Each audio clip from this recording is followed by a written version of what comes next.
हमने last video में मारुति 800 के बारे में आपको बताया था, जिसने एकदम से इंडियन मार्केट को हिला कर रख दिया था। सुजुकी के इंडिया में एंट्री लेने से इंडियंस और गवर्नमेंट दोनों को ही बहुत ही तगड़ा फायदा हुआ था। लेकिन अगर आपने वो वीडियो नहीं देखी तो पहले एक बार उस वीडियो को जरूर देखें ताकि इस वीडियो का कॉन्टेक्स्ट आपको समझ में आए।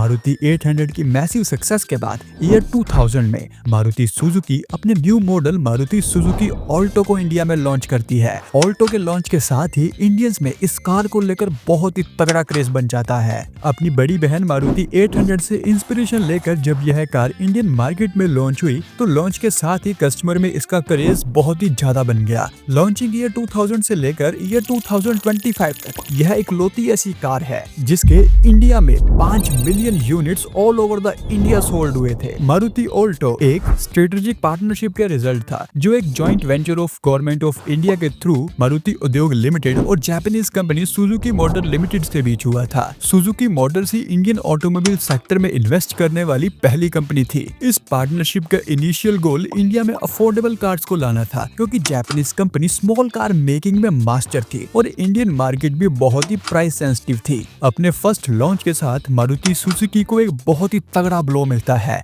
जहां उनके फर्स्ट मॉडल मारुति 800 के लॉन्च के साथ ही उन्हें 1,20,000 प्री ऑर्डर बुकिंग मिल जाती है। सुजुकी ने इंडियन प्राइस सेंसिटिव मार्केट को समझ लिया था और इसी के साथ ही ईयर 2000 में वो अपनी मारुति ऑल्टो को लॉन्च करती है। इंडियन ऑल्टो जापानीज कई कार फ्रंटे के 5th जनरेशन मॉडल को रीबैच करके इंडिया में लॉन्च की गई थी, जो जापान में ट्राइड एंड टेस्टेड थी। इसकी अच्छी mileage, low maintenance, spare parts availability के कारण जापान में यह कार काफी पॉपुलर थी और इंडिया में भी यह कार लॉन्च के बाद ही तगड़ा बूम लेती है और हर किसी की पहली पसंद बन जाती है। सुजुकी इंडिया मार्केट में अपने direct best in the best model launch ना करके अपने basic entry level models launch करने की स्ट्रेटेजी के साथ काम करती है। ऑल्टो के ईयर 2000 से लेकर अब तक 3 जनरेशन चेंजेस हो गए हैं। फर्स्ट जनरेशन ऑल्टो में हमें 796 सीसी का F8D इंजन देखने को मिलता था और अपने वही पुराने 800 के डिजाइन पर मारुति ऑल्टो आती थी। लेकिन सेकंड जनरेशन ऑल्टो में प्राइस भी बढ़ा और चेंजेस भी काफी आए। इस जनरेशन मारुति ऑल्टो में 2 मॉडल्स निकाले गए,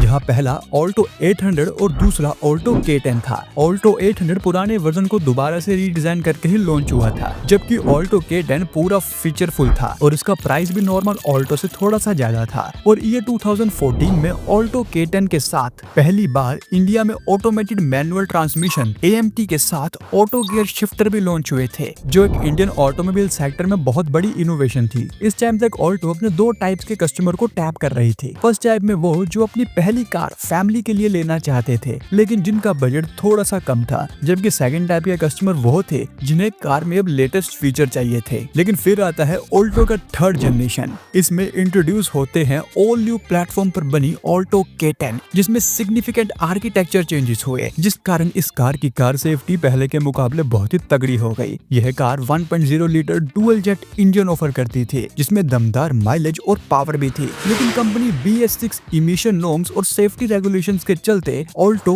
800 को डिसकंटिन्यू कर देती है। कई डेकेड से Maruti Alto Indian automobile industry में अनमैच्ड रिकॉर्ड बनाती है। ऑल्टो का यह सक्सेस उसकी कॉस्ट एफिशिएंसी, लो प्राइस और एक अजीब से टैग के कारण हुआ था। और वो टैग था कितना देती है। ऑल्टो ने ओवर द टाइम बहुत ही ज्यादा गाड़ियों से कम्पीट किया, जिसमें होंडा की सेंट्रो, रेनॉल्ट की क्विड और टाटा की टियागो थी। लेकिन ऑल्टो की पॉपुलैरिटी आज भी उतनी ही है जितनी उस टाइम पर थी। लेकिन इसके कंपटीशन में सेंट्रो कब की डिसकंटिन्यू भी हो गई है। बहुत सी कार आई और चली गई, लेकिन ऑल्टो आज भी इंडियन रोड्स की अनडिस्प्यूटेड किंग है। इसीलिए आज लोग इसे लॉर्ड ऑल्टो कहते हैं। अगर over the years Indian automobile की नंबर 1 सेलिंग कार को देखें तो ईयर 1985 से 2024 तक मारुति 800 का बोलबाला था। फिर ईयर 2005 से 2017 तक ऑल्टो राज करती है। 2018 में Maruti Suzuki Dzire number 1 selling car बनती है, लेकिन फिर 2019 में ऑल्टो फिर टॉप करती है। 2020 में फिर से डिजायर आती है। 2021 और 23 में WagonR number 1 best selling car बनती है।